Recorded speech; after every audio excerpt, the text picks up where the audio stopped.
We start with that play because that's how it began. And I will tell you that, Paul Perillo, I do believe in omens. I don't know whether this, I don't know what this, I'm not telling you this is one. I'm just telling you I believe in omens. It was a nice way for them to start, pure karma or pure energy. I thought the Patriots played with some level of, again, energy, enthusiasm. I thought that looked good. But if I asked each of you, you and Jim Murray, give me your one biggest takeaway from the entirety of the night. Okay, and you can add in the Brady thing if you want. One major takeaway from the entirety of the night. I'd prefer it to be about football, but if you want to go Brady, that's fine. No. What is it? It would be just the overall professionalism of the operation. The energy, the physicality, the toughness, the seriousness that they took. Not a lot of mistakes. Not perfect, obviously, but not a lot of penalties, not a lot of alignment problems. Just they went into the game with a thought process of finishing runs, finishing plays, the tackles. I thought that they played with some physicality on both sides of the ball. Obviously, the other team didn't. The other team didn't come to play, and that's why you end up with a 48-18 game. I don't care about the result, but I care about how the result came about, and I think that came about because the Patriots played, in my view, with a sort of a re-energized focus that I haven't seen the last couple of years. Murray, anything to draw from this game for you? Yeah, I mean, it's with preseason games, everything you got to take usually with a grain of salt, but I agree with Paul in that if there is anything you can take out of it that could be real for the season, I do think it is. It's the physicality. Specifically, a couple of the running backs. There was plays like whether it was Travion Henderson or Antonio Gibson really lowered their shoulder to set a tone or take the soul of the opposition, and I think that starts with the mentality of the head coach. So I think the physicality is real. I think that will carry over into the regular season. And the speed of certain guys, whether it was Henderson on that return or even Williams, the wide receiver, who didn't show up on the stat sheet. But if you looked at him, and there was one where Josh Dobbs, and we'll get to him later, throws behind him down in the red zone, but he completely torched the defensive back that was on him and got separation. So I think the physicality and speed that you saw in certain areas will be real for this team this year, and that's a good thing. They ran hard. So here's what struck me from this game. And again, we have a show to do today, Paul Perillo. Right. And let me just interrupt you real quick. Go. When you said they ran hard, and it was everybody. Everybody who had the ball in his hands ran hard, which tells me that was an edict. That was part of the plan going in for Mike Vrabel. That's what he wanted to see. Because it wasn't just Ramondre Stevenson carrying tacklers. It wasn't just Antonio Gibson. It was Efton Chisholm. It was Jeremiah Webb. The guys on the bottom of the roster on wide receivers that are dragging tacklers for extra yards. They moved the pile forward on virtually every play that they had the ball. So to illustrate your point about how hard they ran. And they did. They initiated contact when they ran. Go ahead, so Mark. I saw after the game, Mark Daniels, who's one of the beat guys that covers the team for Mass Live, tweeted, in the locker room now, there's a sign, Patriots team identity, effort and finish, ball security and ball disruption, details, technique, and fundamentals, make great decisions. But that first thing, effort and finish, you saw that Friday night. Yep. So, again, that's an edict, like Paul's saying. Definitely. You could definitely see that as one of the more noticeable things. And look, I'm baiting you guys here a little bit, but work with me. If I were to say to you, what's the best position group on the team, what would you say? Best position group on the team. I mean, for me, maybe D tackles. I think they get good depth at corner. Okay, give me one on each side of the ball. I was going to go corner, but I like D tackle too. I like their running backs. Running backs would be the one on offense. Okay, like. So to me, that's what I took out of it. Their best players on offense. That's why I asked for one on each side of the ball. Yeah. Their best players on offense are the running backs. They are. Now, look, I know Diggs didn't play. Hunter Henry didn't play. But I don't believe in that line's ability to pass block. I still don't, based on what we saw the other night. I thought the pass game kind of sucked.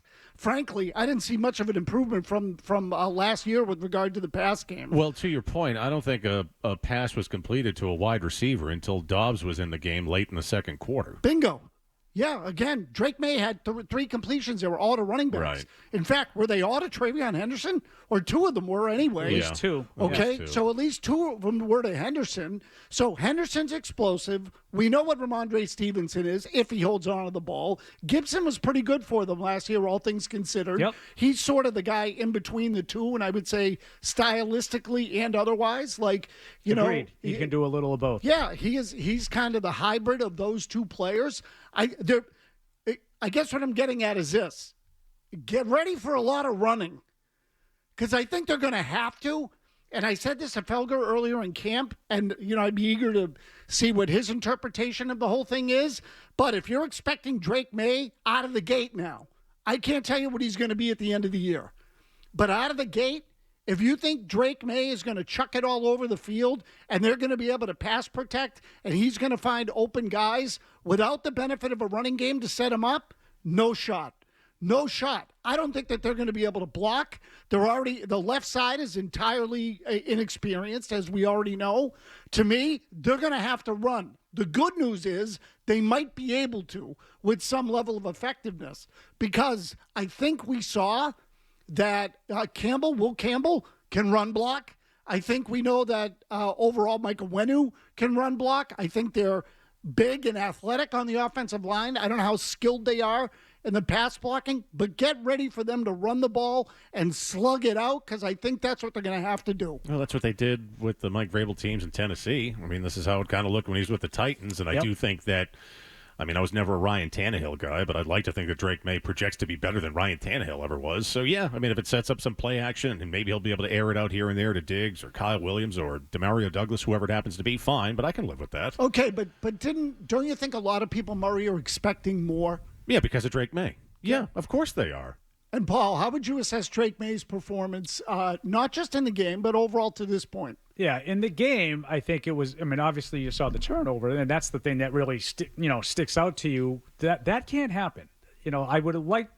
I watched that and I immediately got disappointed. Like I wanted that kind of a turnover to be in the past, but it wasn't. It's this is the time of year that if you're going to make them now when it's not going to come back and cost you a football game.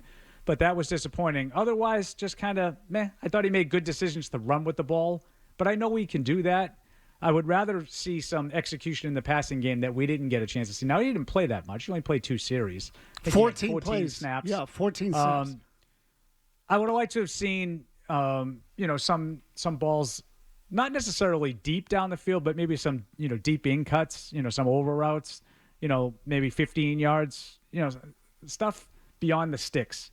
Unfortunately, we saw a couple of checkdowns. Now, I think he looked to go down the field at least twice. And on the positive side, I thought he had time on a couple of occasions to find someone. What kind of worries me is no one's really uncovering. And I think we've been there with this wide receiver group. They're limited. Talking about the one to Hollins down the right side. Yeah, that had really no chance. That was the one ball that they threw down the field. That had no chance. But he checked a couple down to Henderson after looking downfield. Didn't find anybody.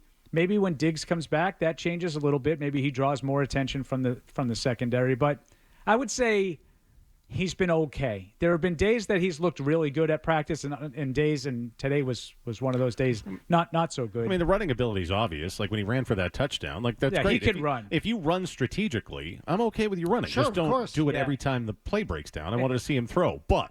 That turnover, do you understand why I say the jury's out on him, and I kind of think he's a bit of a hammerhead? That's a bad turnover. Just take the sack, dude. Why are you changing the ball in your hands? What? That was so stupid. Colossally stupid. Like astonishingly stupid. Very lucky that didn't turn into 7 points. Not, off the turnover. It should have been if the guy had realized he just kind of sat there with the ball and there was no one on him, like that probably could have been a touchdown. So, Paul, what you said, I think, is a good point. Is that's the kind of mistake a rookie makes in his first ever NFL game in the preseason. It is now a year later, and I know Drake Maye missed a chunk of the regular season, but he played enough. He should have played enough to know you don't do that. Plus, what do you think that the message has been all summer, all spring and summer, from Mike Vrabel, from Josh McDaniels, from everybody and on that coaching Protect staff? the ball. But that in that specific way, like, you're going to throw interceptions. They're going to happen. Passes get deflected. Maybe you try to force one. That play that you try to play hero ball and never pull the plug on a play and you turn it over, that's a repeat offender now. Like, he did that on a handful of occasions. Remember when he tried to do a swim move over the Miami defensive lineman with the ball in his hand? Yeah. He tried to, how many times are you going to do that? It kind of reminded me of, there was one very specific interception Mac Jones liked to throw, and it was the roll to the right, throw back to the left. Oh, yeah. Dallas. And he just doesn't have the arm strength for it. He did it constantly in practice as a rookie. And then I want to say the second year preseason game, I remember talking to Zoe about it on our broadcast. I think it was against the Raiders in one of those preseason games. Either Mac's second or third year. Roll right, throwing back across the body. And you always can tell when Zoe's disgusted, when he starts grunting incoherently. And I teed Zoe up on the broadcast. I was like, this is something we've seen a lot from him. That's a repeat offender. Josh McDaniels talked about it a lot today. That's what you got to try to get past. Mistakes are good if you learn from them.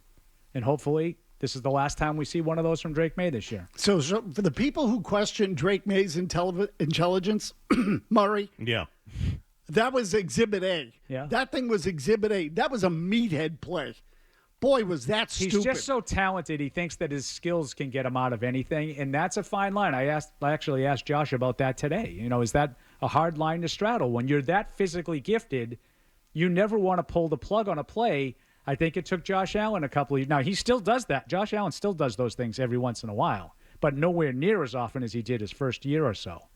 So it can be beaten out of him. Hopefully it will be. See, we're in the kind of Patriots season now where people want to be optimistic. They want to believe in Vrabel. They do believe in Vrabel. So they want to believe in the operation. So the goods from that game on Friday night are going to outweigh the bads. I would tell you, though, that the performance of Drake Maye should be the biggest concern coming out of that game.